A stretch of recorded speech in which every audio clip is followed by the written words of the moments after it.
change, and Kenya fully reciprocates. The Prime Minister and I have just concluded highly productive bilateral discussions on a broad range of very important issues. During our meeting, I affirmed to His Excellency Prime Minister that his visit coming on the occasion of the 60th anniversary of diplomatic relations between Kenya and Japan is indicative of the primacy with which Japan accords Kenya as an ally. I assured His Excellency the Prime Minister that Kenya fully reciprocates this consideration. The meeting provided us with another opportunity to evaluate our shared values and mutual commitment to uphold a rules-based international order. Additionally, during our meeting, I conveyed to His Excellency the Prime Minister my high regard for Japan's long-standing bilateral partnership with Kenya in infrastructure development, trade and investment, the blue economy, and human capital development, just to mention a few.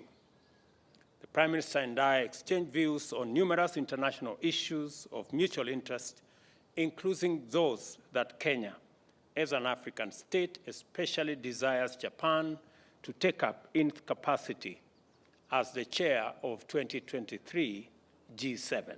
I emphasized the need to refocus effective global attention on forgotten conflicts in Africa.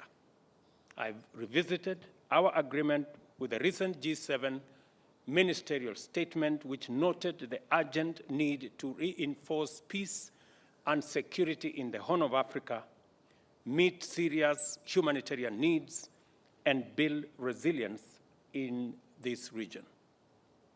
Furthermore, I raised concern that Kenya, the Horn of Africa region, and other parts of the African continent, as well as the Global South, are disproportionately impacted by global climate change and its effects. We are not only affected in actual and potential threats to our environment, but also in regard to our livelihoods and the very existence.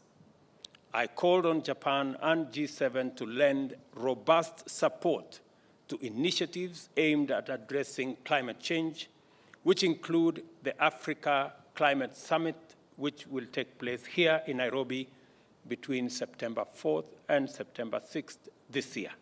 Kenya recognizes Japan's exemplary leadership in the climate agenda, starting all the way from Kyoto 25 years ago.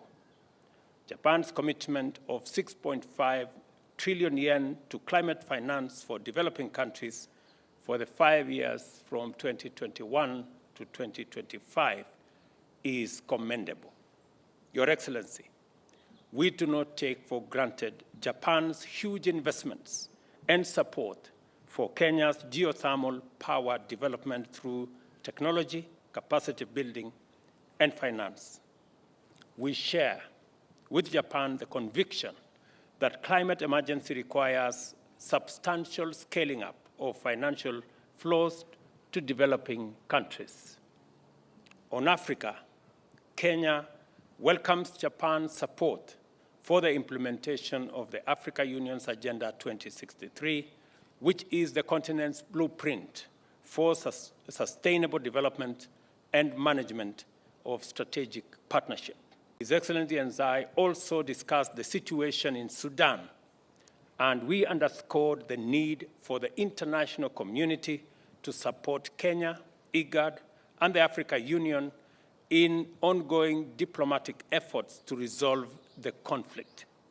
We further agreed to call for a cessation of hostilities immediately without preconditions, assure the safety of civilians, including diplomatic and humanitarian personnel, and allow safe passage of humanitarian assistance and the safe movement of people seeking security. His Excellency Prime Minister Kishida and I noted the significance of the 60th anniversary of diplomatic relations between Kenya and Japan. In the past 6 decades, the two countries have successfully collaborated on highly impactful undertakings in many sectors. At this critical milestone, we consider the vast scope of current and prospective engagements between Kenya and Japan, and accordingly resolved to pursue resolution of outstanding issues in greater detail.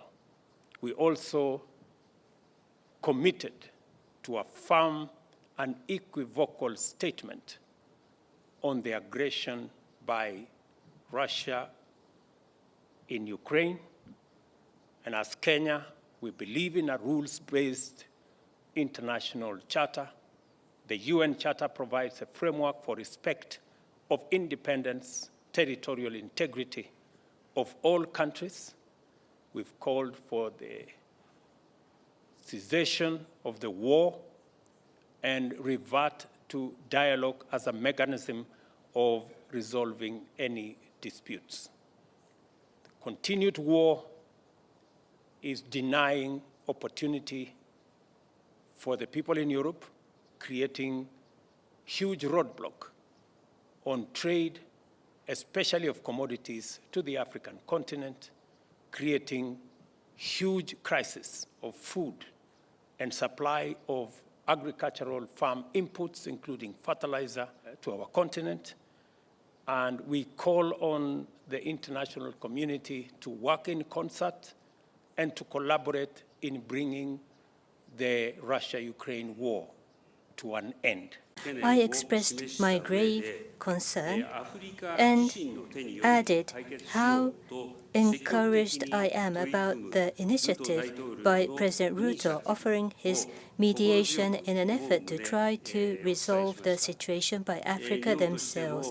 As for Japan, I told the President that as the G7 presidency and a member of the UN Security Council, that Japan will make a proactive contribution. And as part of that endeavor, we will dispatch the special envoy for the Horn of Africa to respective countries, and in order to respond to the deteriorating humanitarian situations in Sudan and in neighboring countries, we will promptly consider emergency humanitarian assistance together with the international community, and affirmed that we will coordinate closely with Kenya. I agreed with President Ruto to further reinforce the relationship between Japan and Kenya based on the achievements of TICAD 8 held last August. Kenya is one of the leading locations for Japanese businesses to establish presence, and startups are developing enormously, and Japanese startups that resolve social challenges by innovation are also active. There is an ongoing plan for a large-scale data center by Japanese companies that is expected to become the hub for the upgrading of ICT base in Africa, and I have recognized the importance of strengthening and promoting the business and investment relations between Japan and Kenya.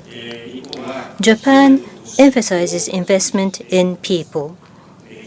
In order to advance at the levels of the industries in Kenya, we affirmed our cooperation to promote the cultivation of industrial human resources together.